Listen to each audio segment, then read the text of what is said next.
Hey everyone, welcome back to Harry and Meghan Tales, the channel where we cut through the noise and tell it like it is. Today we're diving into a story making headlines across the world.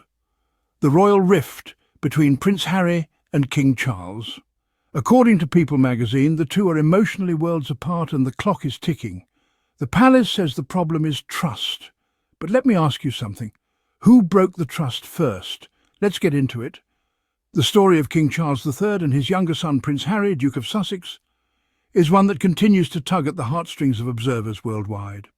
As of June 2025, the chasm between them remains palpable, a silent testament to wounds that time, it seems, has yet to heal.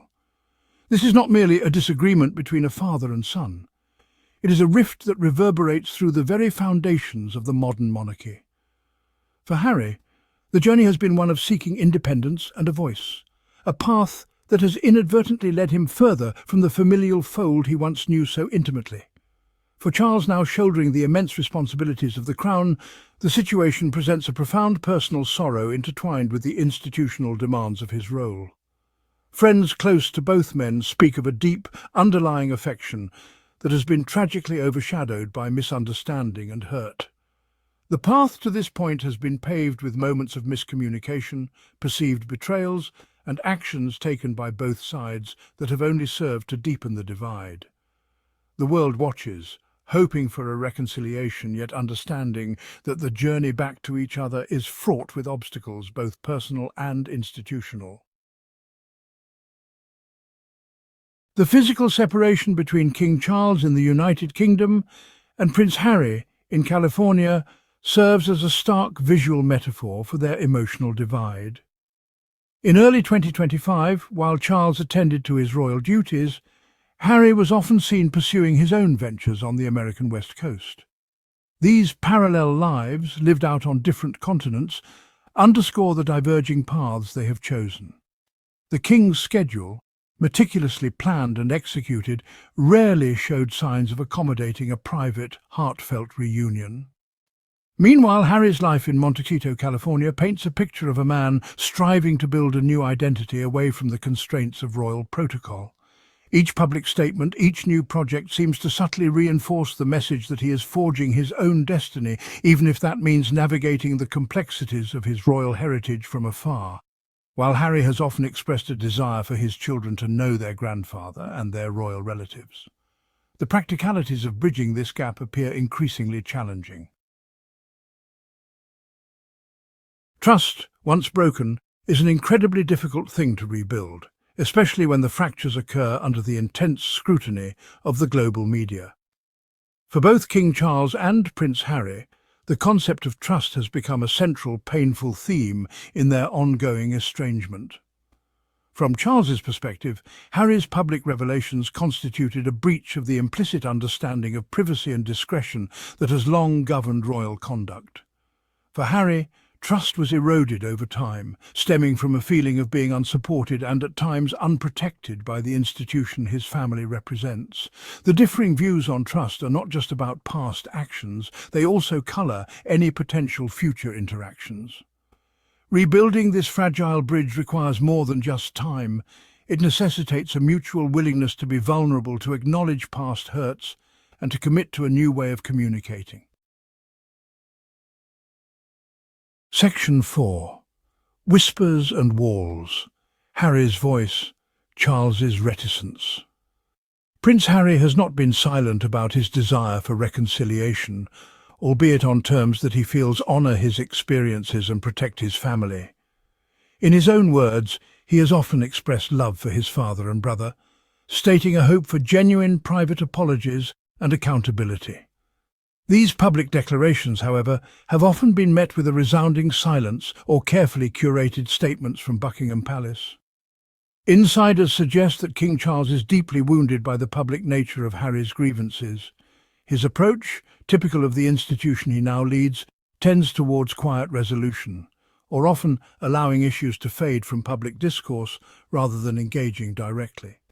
The resulting lack of direct, personal response from Charles is therefore interpreted by some as a strategic silence, and by others, including perhaps Harry himself, as a painful dismissal of his attempts to connect and heal the wounds. This dynamic creates a challenging environment for any meaningful dialogue. Section 5. The Crown's Shadow Institutional Barriers to Healing. The institution of the monarchy, with its centuries of tradition and protocol, casts a long shadow over the personal lives of those within it. For King Charles, his role as sovereign is not just a job but a sacred duty, one that often requires personal feelings to be subsumed for the sake of the Crown's stability and continuity. The palace as an entity is designed to protect the monarch and the monarchy.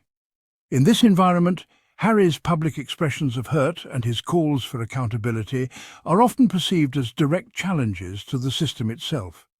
The response, therefore, tends to be institutional rather than personal, carefully worded statements, a focus on duty, and an avoidance of direct engagement on contentious issues. Furthermore, the very nature of royal life, with its layers of advisors, courtiers, and communication teams, can inadvertently create distance even between close family members. For Harry, who has chosen a life outside this intricate web, the institutional barriers can seem like an impenetrable fortress, guarding his father from the kind of direct, honest dialogue he seeks. The weight of expectation on King Charles is immense, making every move a calculated risk. Section 6.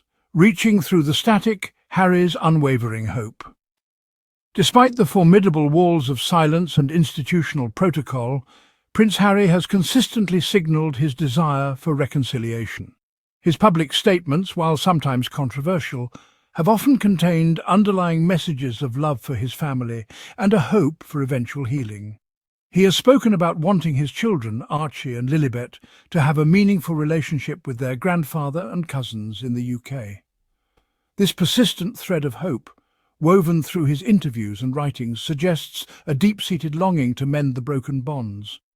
Harry's resolve to keep the door open, at least from his side, demonstrates a certain courage and a refusal to let the estrangement become a permanent state of affairs without continued effort. His willingness to publicly state his desire for his father to be part of his children's lives, as he did following the King's cancer diagnosis in early 2024, was a significant olive branch. Section 7. Beyond the Throne, the Enduring Need for Family. Ultimately, the story of King Charles and Prince Harry transcends the gilded cages of royalty. It speaks to a fundamental human need for family, for connection, and for understanding.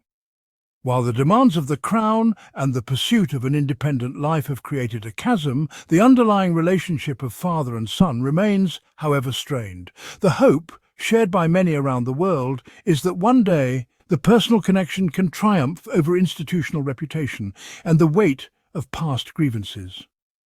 For King Charles, the legacy he leaves will be defined not only by his reign but also by his relationships.